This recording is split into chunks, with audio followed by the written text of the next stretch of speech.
السلام علیکم ورحمۃ اللہ وبرکاتہ۔ سورۃ کہف آیت نمبر 67، چھوٹی سی آیت ہے، لمبی آیت نہیں ہے۔ آپ اس کو آسانی سے پڑھ لیں گے انشاءاللہ۔ تجوید کے ساتھ آغاز کرتے ہیں۔ اعوذ باللہ من الشیطان الرجیم، بسم اللہ الرحمن الرحیم۔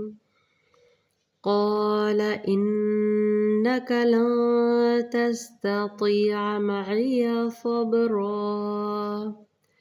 قال، الف مدہ کا قاعدہ، لام زبر لا حرکات۔ انک، نون مشدد کا غنہ پورا کیجیے گا، کاف زبر کا حرکات ہے، حرکات کو لمبا نہیں کرنا، جھٹکا نہیں دینا۔ لن، نون ساکن کے بعد تا آ رہا ہے تو ہم نے یہاں پہ اخفا کا قاعدہ کرنا ہے۔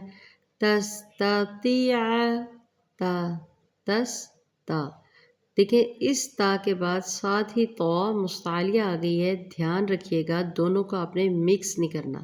ہوتا کیا ہے، اس تا کو موٹا کرنے کی بجائے ہم اس کو پہلے ہی باریک کر دیتے ہیں، یا بعض لوگ کیا کرتے ہیں تا کو موٹا کر دیتے ہیں اور تو باریک ہو جاتی ہے۔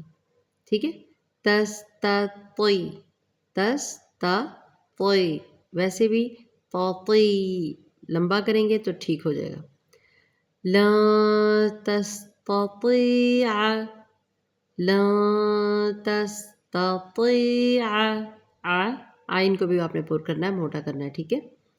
معیہ، معیہ، حرکات ہیں تینوں، اس کو معیہ نہیں کرنا یا معیہ نہیں کرنا، ہم اپنے ذہن میں حرکات کو لمبا کر دیتے ہیں، اس سے بچیے گا۔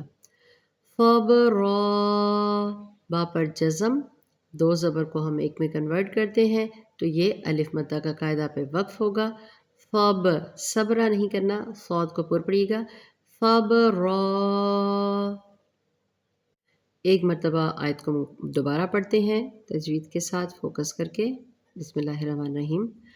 قال إنك لن تستطيع معي صبرا، اس کو آپ 5-7 مرتبہ دہرائیے گا، پھر آپ کی پریکٹس بھی ہو جائے گی اور غلطی نہیں ہوگی انشاءاللہ۔